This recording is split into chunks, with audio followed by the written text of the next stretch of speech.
Perkenalkan, nama saya Wayani Vivian. Saya dari Fikes Unika Municipalitas. Di sini saya ingin sedikit menyampaikan penyuluhan mengenai pencegahan penularan pneumonia. Sebelum masuk ke penjelasan saya atau penyuluhan saya, di sini saya ingin bertanya kepada Bapak atau Ibu mengenai pneumonia. Adakah dari Bapak atau Ibu yang sudah tahu atau pernah mendengar penyakit pneumonia itu adalah penyakit seperti apa atau penyebabnya apa? Belum. Bisa dijelaskan? Bisa. Dari Bapak? Belum juga, Mbak. Oh, belum juga ya. Oke, baiklah. Saya langsung saja untuk menjelaskan apa itu pneumonia. Pneumonia itu merupakan penyakit pernapasan, itu disebabkan oleh bakteri dan virus. Nah, bakteri dan virus ini masuk ke dalam tubuh melalui hidung, kemudian masuk ke dalam paru-paru. Nah, virus ini akan menginfeksi paru-paru bagian bawah. Akibat dari proses infeksi dari virus ini, dia akan menimbulkan produksi dahak yang berlebihan. Karena produksi dahak yang berlebihan ini, pasien biasanya akan mengalami sesak napas, kemudian batuk berdahak.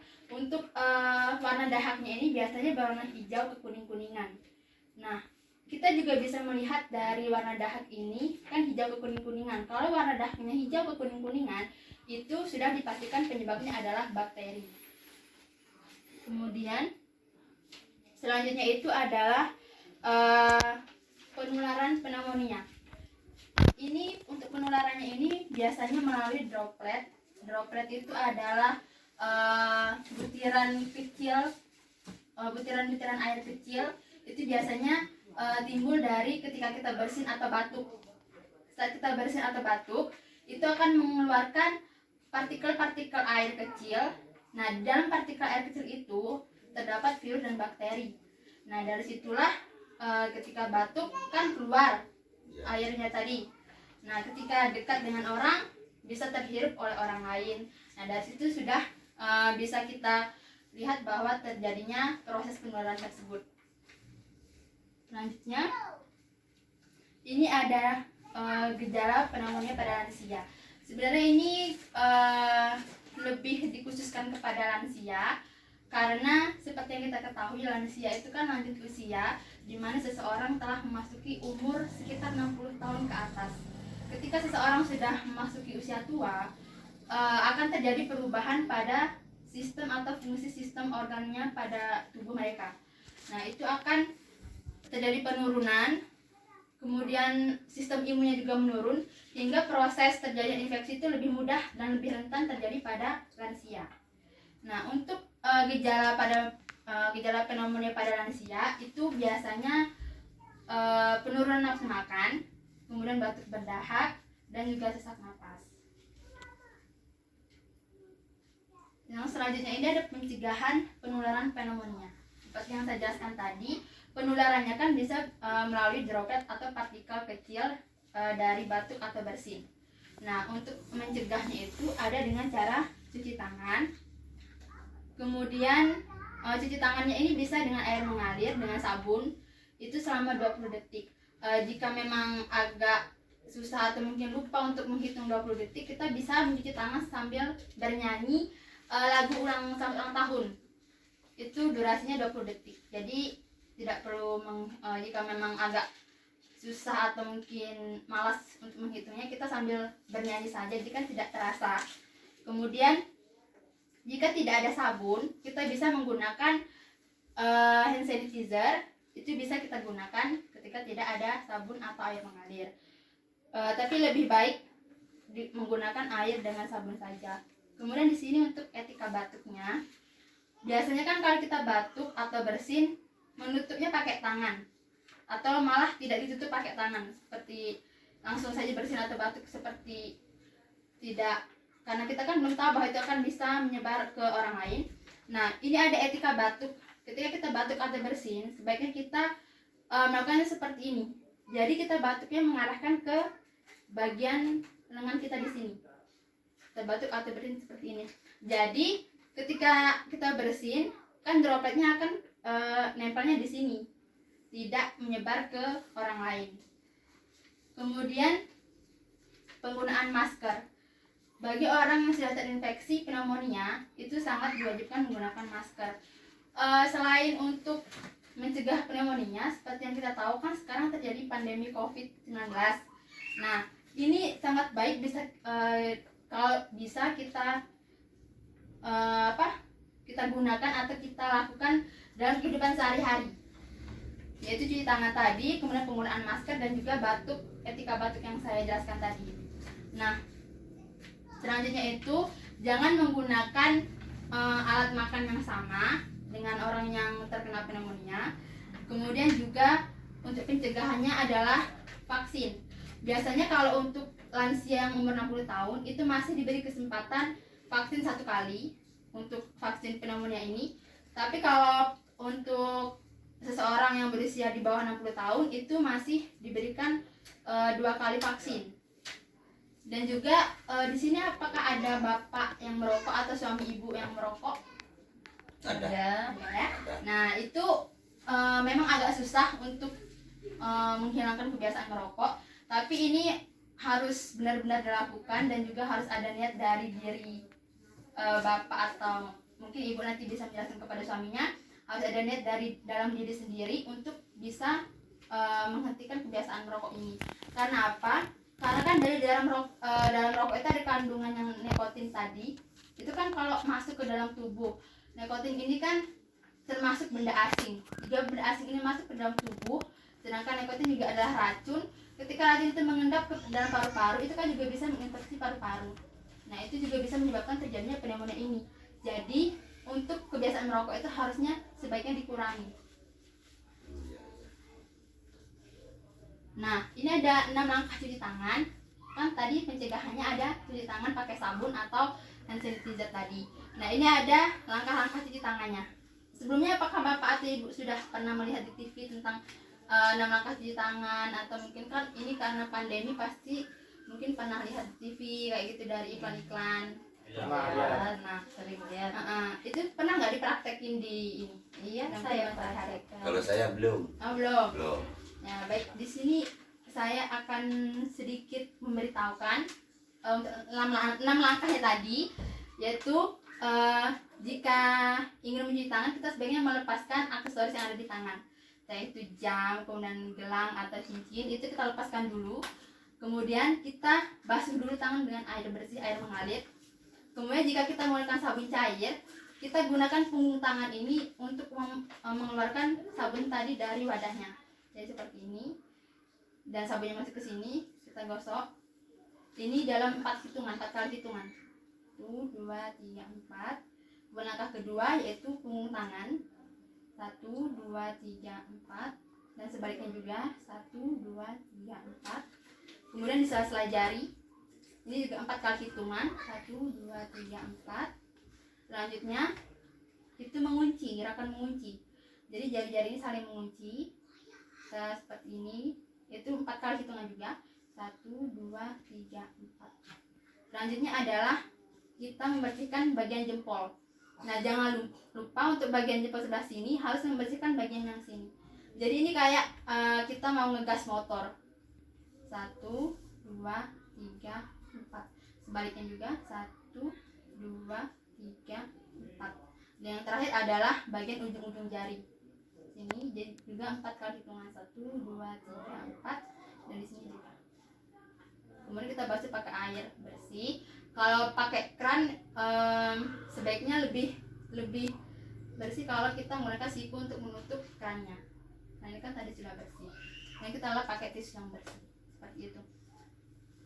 Mungkin kita bisa mencobanya bersama-sama supaya lebih bisa diingat, kemudian bisa diterapkan dalam kehidupan sehari-hari. Mungkin bisa diletakkan dulu di gelang atau apa itu dilepas, cincin. Saya sudah nggak ada lagi, tidak ada apa-apanya. Ya. Udah ini soalnya ini kalau dilepas susah nyarinya. Ya. Terus misalnya ada sabun, kita gunakan punggung tangan untuk mengeluarkan sabunnya. Sabun taruh di sini dulu. Enggak, kan kita pakai sabun cair misalnya. Ya. Sabun cair kan ada wadahnya. Oh iya. Kita pencetnya itu pakai punggung tangan. Nah, sabunnya di sini kita gosok. 1, 2, 3, 4. Kemudian beralih ke punggung tangan. Ini 1, 2, 3, 4.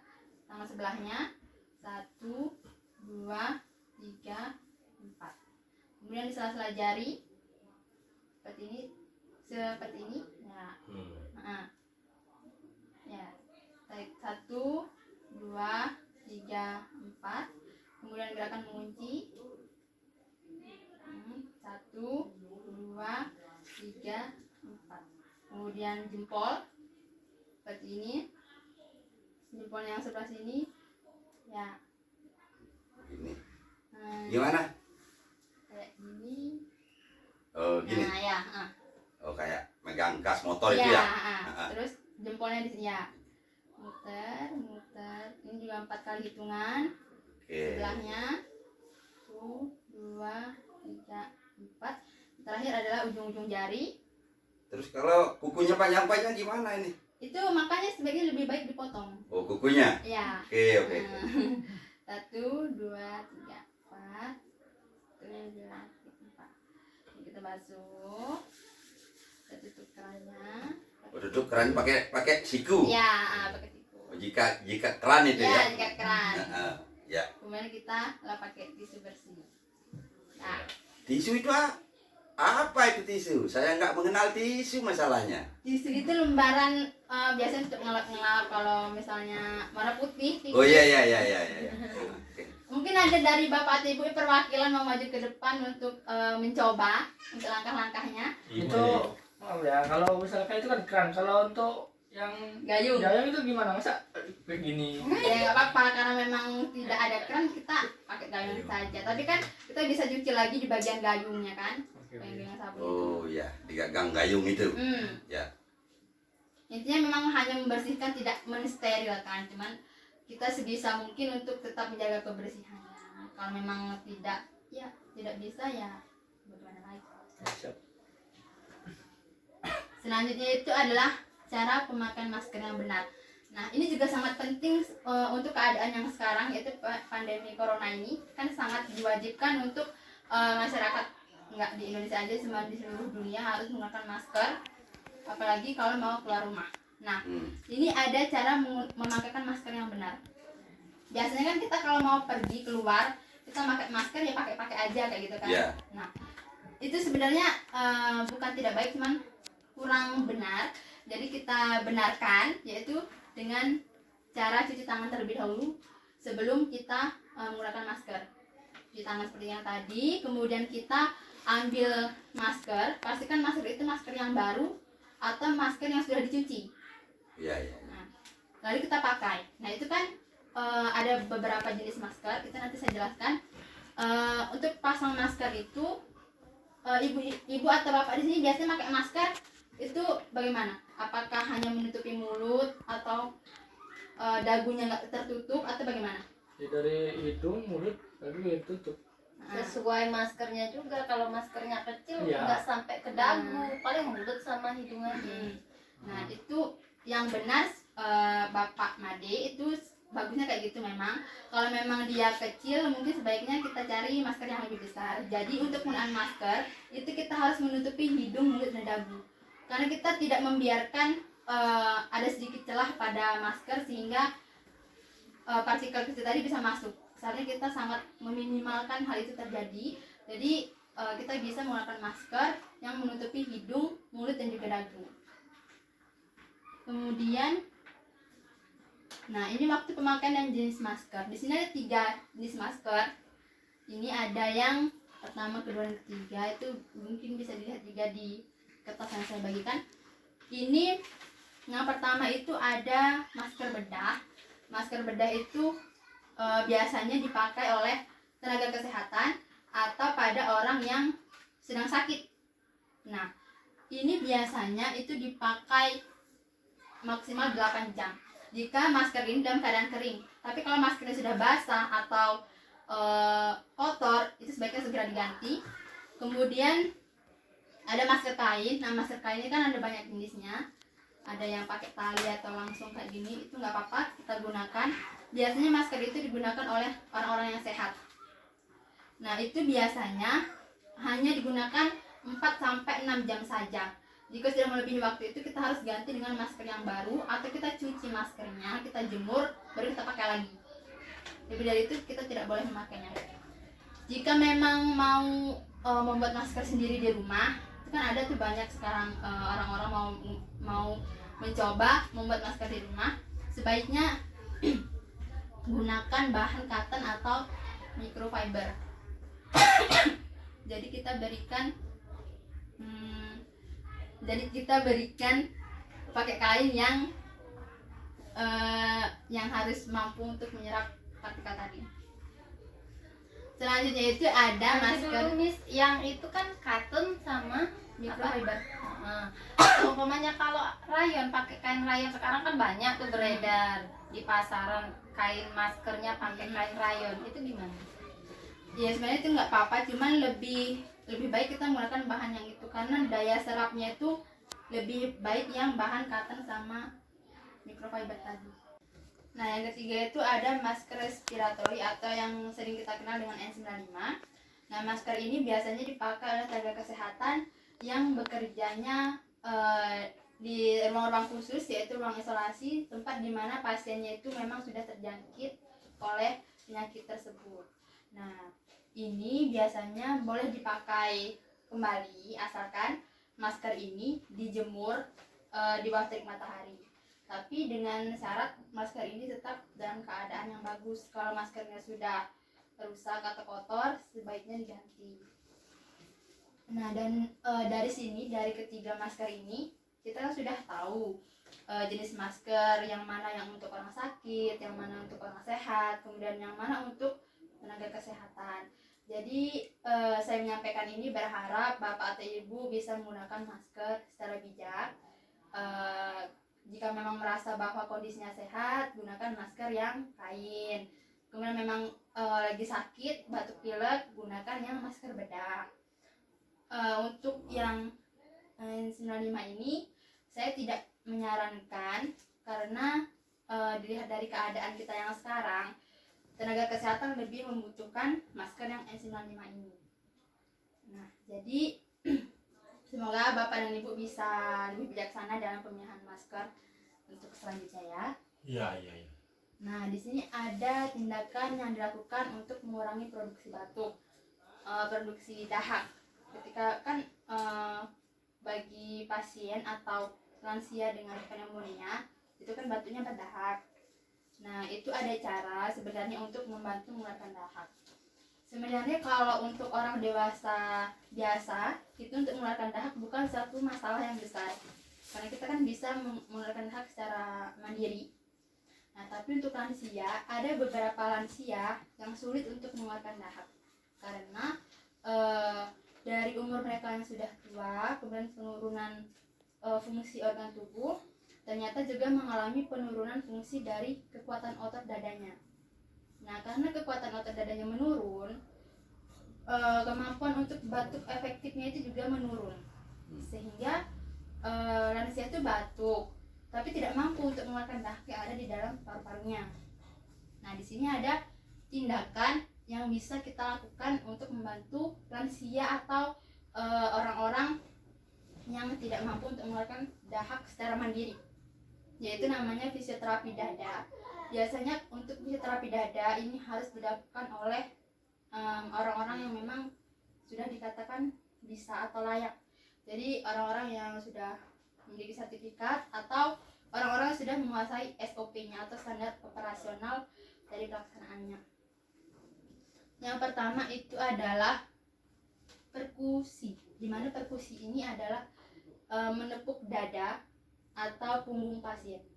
Jadi awalnya sebelum kita melakukan tindakan ini, biasanya perawat akan memeriksa dulu paru-paru pasien, kemudian menentukan di mana letak dahak tadi berkumpul, apakah pada paru-paru kanan atau paru-paru kiri. Nah, setelah itu baru perawat tadi akan menentukan posisi untuk pasien tersebut. Nah, biasanya untuk perkusi ini akan dilakukan penepukan pada dinding yang ada dahaknya, pada bagian dada dan punggungnya kita tepuk. Jadi untuk perkusi biasanya tangannya itu seperti ini, seperti mangkuk. Jadi ibu jari dengan telunjuk ini bersatu kayak. Jadi kita tekuk kayak gini. Bagian dada dan punggungnya. Kemudian ada vibrasi atau menggetarkan dada dan punggung. Jadi kita getarkan pakai biasanya telapak tangan di dada atau punggung, kita getar-getarkan perlahan. Tujuannya itu untuk membantu mengalirkan dahak tadi tuh ke jalan napas yang lebih besar, jadi bisa bergeser agar bisa dikeluarkan. Dan yang terakhir itu ada postural drainase atau posisi di mana posisi ini lebih mengandalkan gaya gravitasi. Jadi diposisikan misalnya itu miring kanan atau miring kiri, begitu kita tekuk. Nah, sebelumnya untuk sebelum melakukan tindakan ini kita harus minum air hangat dulu. Air hangat ini mampu untuk membantu mengecerkan dahak juga. Setelah itu baru batuk efektif. Kalau batuk efektif ini biasanya kita tarik napas dulu, tarik napas dalam, tahan selama 3 detik atau hitungan ketiga. Di hitungan ketiga baru kita batukkan. Batuknya secara spontan dan cukup keras, jadi akan membantu dahaknya bisa keluar. Saya rasa untuk penjelasan dari saya hanya itu saja. Mungkin dari Bapak atau Ibu ada yang ingin bertanya mengenai apa yang sudah saya jelaskan tadi? Ya, saya Mbak. Ya Pak. Ya, dari penjelasan tadi, ya semuanya sudah saya tangkap. Cuma satu hal yang belum saya tangkap di awal. Pneumonia ini, yang namanya pneumonia ini, kalau bahasa sehari-harinya itu penyakit apa namanya? Apa paru-paru atau sesak napas atau apa? Nah, pneumonia ini biasanya kalau disebut infeksi pada paru-paru bagian bawah. Infeksi paru-paru bagian bawah. Pada bawah. Berarti ada infeksi paru-paru bagian atas. Ya. Namanya apa, Mbak? Nah, itu biasanya ISPA. ISPA. Nah, jadi kan jelas ya. Gitu. Ya. Terima kasih. Ya. Gitu. Ada lagi? Untuk ini penanganan ISPA juga apakah sama nggak sama yang dengan yang ini? Nah, itu tergantung. Kalau pasien ISPA-nya itu ada batuk berdahak, kita bisa menggunakan ini. Kalau ISPA itu lebih penyebabnya itu lebih kan asap, polusi kayak gitu. Kayak asap rokok itu maksudnya. Saya Mbak Ya, Pak. mau tanya, saya kalau malam itu kok suka apa ya, batuk, juga mengeluarkan Dahak. dahak begitu. Itu kira-kira saya punya penyakit apa itu? Nah, Bapak punya riwayat merokok? Oh, kalau rokok itu memang setiap harinya suka ngerokok. Nah, kan sudah saya sebutkan tadi kalau rokok tadi kan mengandung racun. Nah, racun tadi kan masuk dalam paru-paru. Nah, dari racun tadi mengendaplah dia di paru-paru. Dan mengendap, dia juga bisa menginfeksi paru-paru. Biasanya kalau dari proses infeksi kan kalau pada luka dia akan timbul nanah. Itu respon dari tubuh.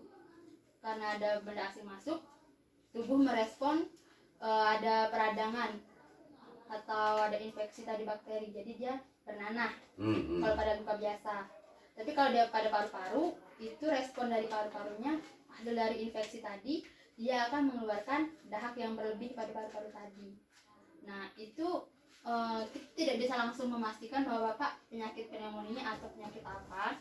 Itu sebaiknya langsung diperiksakan ke dokter, karena untuk menentukan pneumonia atau bukan ada beberapa tindakan yang harus melakukan pemeriksaan ronsen dada, kayak foto ronsen. Iya. Nah, itu kita harus membutuhkan itu juga untuk memastikan apakah ini benar-benar pneumonia atau bukan.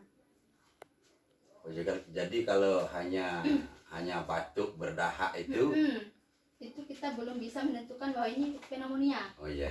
Karena batuk pilek biasa kan juga bisa menggunakan dahak. Karena dahak itu dan respon tubuh bahwa ada infeksi dalam paru-paru kita. Itu berdahak. Gitu. Ya masalahnya gini Mbak, apa itu? Saya tuh kalau disuruh mutus rokok, seakan-akan apa ya, kosong dalam pikiran itu kosong. Kalau mau bekerja ini nggak ada nafsu bekerja, Semangat. nggak ada semangat gitu. Gimana jalan keluarnya itu? Biasanya kalau kayak gitu tuh kayak kita tuh bukan menghipnotis, kayak sudah bawaan dari lama. Kan orang-orang ngomong kalau disuruh berhenti ngerokok langsung bilang kalau saya berhenti ngerokok saya tuh lemas kayak gini. Kayak dia tuh sudah memberitahu tubuhnya, sudah menstimulasi dirinya sendiri kalau saya berhenti merokok saya itu bakalan lemas. Nah itu bisa kita coba dengan cara bahwa saya berhenti merokok saya tidak akan lemas. Coba tanamkan pikiran seperti itu. Kita harus mencoba yakin pada diri sendiri bahwa berhenti merokok saya akan lebih sehat. Walaupun memang susah untuk awal-awalnya, itulah kayak cobaan dari memang orang yang mau berhenti merokok itu kan banyak sekali cobanya. Mungkin karena seperti yang Bapak sebutkan tadi, kayak sudah mau berhenti merokok tapi kayak merasa lelah. Dan juga biasanya kalau orang-orang remaja itu kan juga dari lingkungan, itu juga bisa mempengaruhi itu. Jadi tanamkan saja pada diri sendiri bahwa saya berhenti merokok saya nggak bakal lelah, tapi saya bahkan harus menuju hidup lebih sehat dengan cara berhenti merokok. Itu kalau maunya saya memang Begitu. begitu, cuman kenyataannya di lapangan kami belum mampu. Kalau saya nggak merokok, saya lagi kerja itu nggak ada selera untuk bekerja gitu. Males gitu. Ya memang kalau dari penelitian juga banyak yang mengatakan kayak gitu. Cuman kayak dokter itu kayak penyakit malas kayak itu kan dokter nggak bisa benar-benar menyembuhkan, karena itu memang niat dari diri orang tersebut. Kalau memang ada niatnya memang benar-benar ingin berhenti merokok berarti bisa. Mungkin ada beberapa orang yang mau mengganti rokok itu dengan permen kayak gitu. Setiap mereka ingin merokok dia ngebut permen kayak gitu. Nah Ya. jadi rokok itu digantikan dengan permen. Ada yang memang beberapa orang bisa menghilangkan rokoknya itu dengan permen tersebut, tapi nggak semua orang bisa. Jadi itu bisa dari Bapak sendiri Ya, dan terima juga kasih. dukungan dari keluarganya. Ya, kalau masalah itu saya usahakan besok. Kalau misalnya merokok itu kan ada kandungan nikotinnya, Mbak. Supaya nikotinnya itu berkurang, ada yang bilang supaya dia netral dihubungkan atau dicampur dengan kandungan kafein kopi. Misalnya yang merokok minum kopi dia netral katanya, apa itu betul? Kafein sama nikotin itu sebenarnya zat yang sama-sama merugikan tubuh. Karena kafein kalau kebanyakan dalam tubuh juga berakhir buruk. Jadi kayaknya itu belum ada penelitian yang mengatakan bahwa kafein itu bisa mengurangi nikotin. Iya. Kalau dicampur ya, kalau dicampur dia tidak bisa. Tidak ada penelitian yang menjawab itu. Tidak ada. Jadi saya belum bisa memastikan apakah itu benar atau tidak, karena saya selama mencari jurnal atau penelitian orang belum pernah menemukan itu. Kalau memang itu bisa, mungkin banyak orang yang akhirnya beralih ke kafein daripada ke rokoknya. Maksud saya tidak beralih, Mbak. Jadi dia merokok tetap, tapi dia juga ngopi. Untuk menetralisir. Menetralisir antara nikotin dan kafein ini. Nah. Tapi kalau diambil satu-satu, katanya sama saja merugikan tetap. Nah, untuk penelitiannya belum ada. Belum ada ya. Ya. Itu aja, Mbak. Ya. Oke. Mungkin ada yang ditanyakan lagi? Yang tadi Mbak kan lansia kan, kalau batuk kita ada metode kayak gitu kan, tepuk-tepuk punggungnya. Nah seumpamanya kalau yang si penderita adalah anak-anak, anak-anak kan susah juga mengeluarkan dahak. Nah apakah sama caranya kayak tadi? Nah untuk anak-anak itu memang ada dia fisioterapi dada tapi khusus untuk anak-anak. Misalnya kayak bayi itu kan ditelungkupkan, kemudian kita tepuk-tepuk halus punggungnya. Sebenarnya caranya nggak beda jauh, cuman memang ada khusus untuk anak-anak yang seperti apa. Tapi kalau untuk fisioterapi dada ini itu untuk lansia dan juga dewasa bisa digunakan. Oke Mbak, saya mengerti. Tidak ada lagi? Iya. Nah, Cukup jelas. Ya baiklah. Mungkin bisa saya akhiri sampai di sini penyuluhannya. Saya ucapkan terima kasih kepada Bapak dan Ibu sekalian yang sudah menyempatkan diri untuk hadir di acara penyuluhan malam ini. Saya ucapkan terima kasih banyak. Saya akhiri dengan selamat malam. Selamat malam.